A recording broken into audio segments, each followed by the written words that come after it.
We're gonna make 4 chicken pens going this way, and then we're also gonna have a room with a brooder where we can put a brooder and where we can store their chicken feed. So we're gonna have 4 different areas so we can have different breeds of chickens. So here's what we're building. It's a chicken coop under a pole barn type setup. We'll end up with several different sections, and each one of these sections are going to have a run area. So first, this room is an insulated room, so we can store food in there, and also it'll be a brooder area for small chickens and hatching chickens. Next, in the front, we'll have 3 coops, and these coops will be elevated. They'll be just kind of your normal chicken coop, and a run area will also go up under them. Behind each of the coops is a run area that is fenced in. Okay, so I'm gonna go see about the chickens.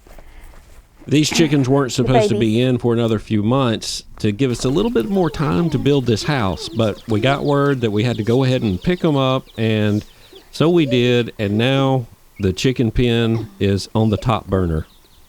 Yeah. Okay, this is the copper Moran. Yeah. Yeah. And we thought this one was gonna die because she acted like she couldn't breathe. Yeah. So we got 5 Morans. Yeah.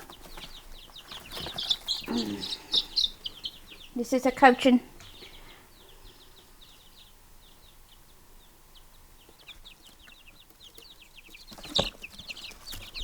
She's gonna have feathers on her head when she gets older. There'll be all kinds of feathers coming out of her head.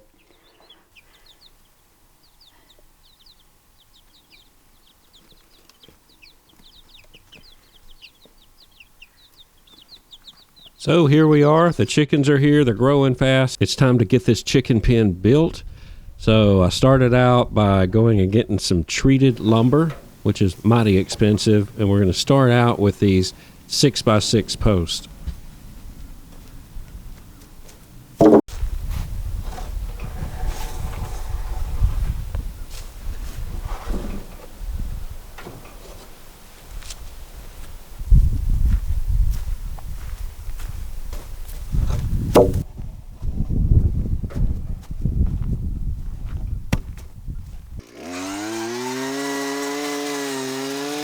You know, one of my least favorite things about any building project is that foundation. Once I'm past that, I'm okay, but this digging in the ground just is not fun.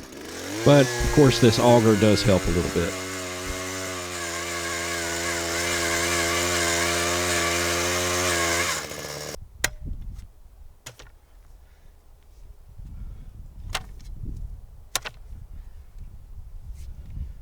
Got the hole a little wider at the bottom than the top.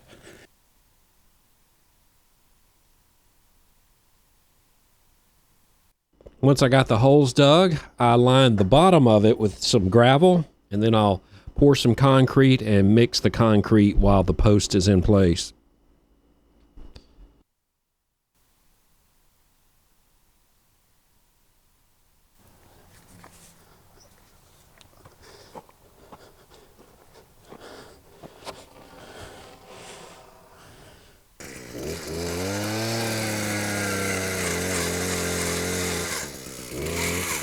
I needed a few 2x4s to support these poles until the concrete dries, and I used my tractor to push them in the ground.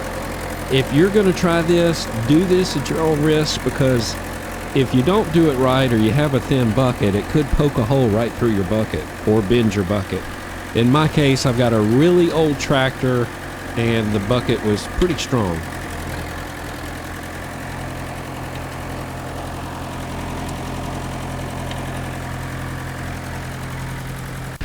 Now, this might be the lazy way to do it, but when you get about 55 years old and you're out there in the heat doing this, you kind of look for some shortcuts.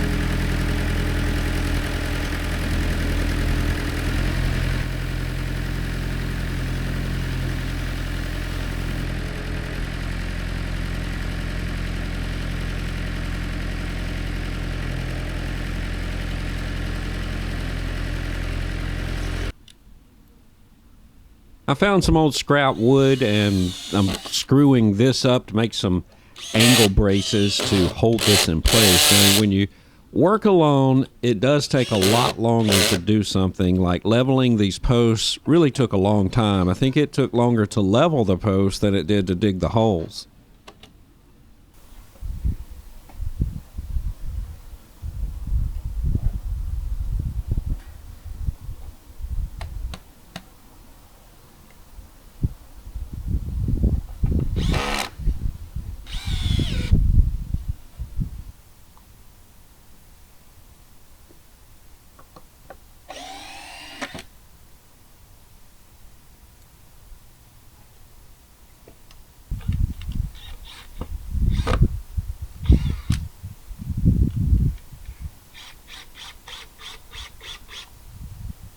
So finally, the post is level, and this is only my first post, but it's level, and it's time to put the concrete in. Now, I do have a Harbor Freight concrete mixer, but I decided to just mix the concrete in the hole with the post in it.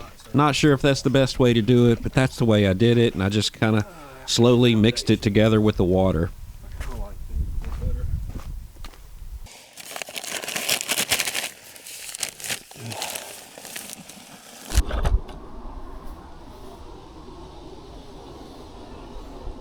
31.5. So now it's time to measure out to where this next pole is going to be. I got one pole up, going to work on the next pole. I'm going to have 10 poles set. So it seems like it's going to take forever, but this measurement is really important because I'm putting on a metal roof and I'm not very experienced with the metal roof. This is only like my third one to do, but I want to make sure these poles go in just right. So I end up with the metal roof so I don't have to cut anything.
Okay, so here's another one of my mess ups. I should have started out with the batter boards at all four corners before I put in the posts. But no, sometimes I just don't think. So I'm putting them in now and then putting a string across, and I'm going to try to get this a perfect square.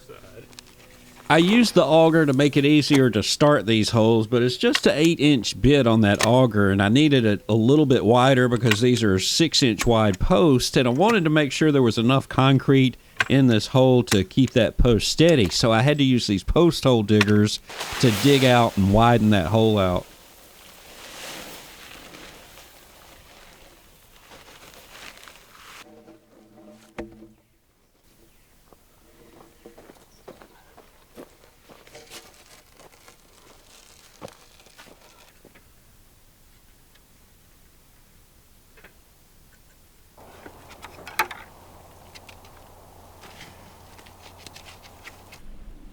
Have you ever started one of those projects and thought, oh, this is going to be a great project? And then halfway through it, or not even halfway through it, you start it and you think, I don't know if I really want to do this, but you're into deep and you got to keep going on. Well, that's where I am right now. I've got 10 posts to set and I keep hitting roots and it's just a pain to dig in the ground, but I got to keep going on to continue to build my wife her dream chicken coop.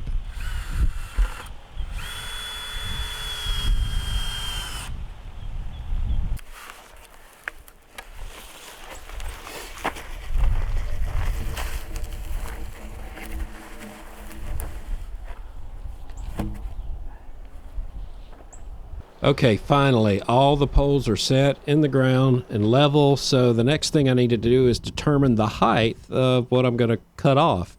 So I used a laser level, put a string up, and I marked each pole of where I'm going to cut it. Now, I purchased a beam saw blade from Harbor Freight and also a saw to go along with it. That way I can keep this beam saw on the saw at all times. After this project, I can use it over and over, because this thing is just a pain to take the blade off and put it back on and change it with a circular saw. So that's when I decided to just buy a saw that this thing would just stay together and it'll be ready when I get ready to use it.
I needed some 2x8s that were 16.5 foot long. I didn't have any laying around, but I also thought about this tree that I had that was 18 feet long. I cut a few 2x8s with that, and it worked out perfect.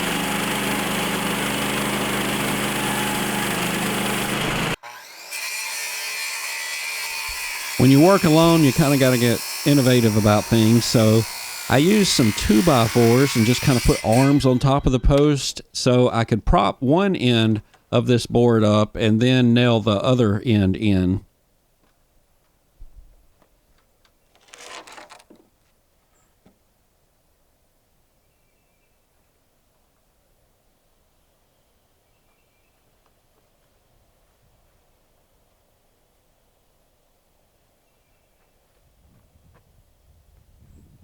I have to say, a fresh new 2x8 off the sawmill is a pretty heavy board when it's, what, 18 feet long?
Now that that's done, it's time to put the rafters on.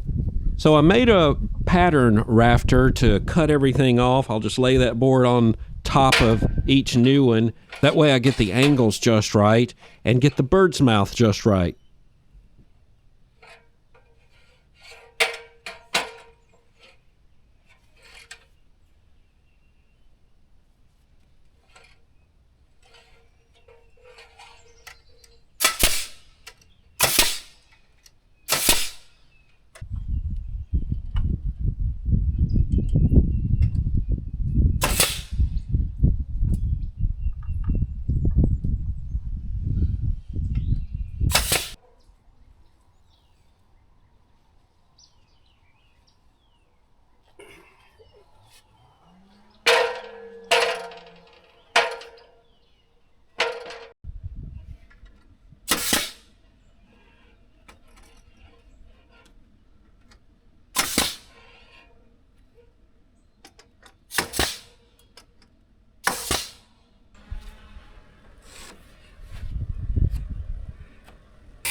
So I've just about got all the rafters up, and in the next video, we'll continue with this roof, get closer to putting that metal roof on. I'll start with the purlins. By the way, if you want to watch this whole journey, hit the subscribe button, and I'll post another video soon. Thanks for watching. Here's a link to that next video so you can watch the purlins go up and we get to that metal roof.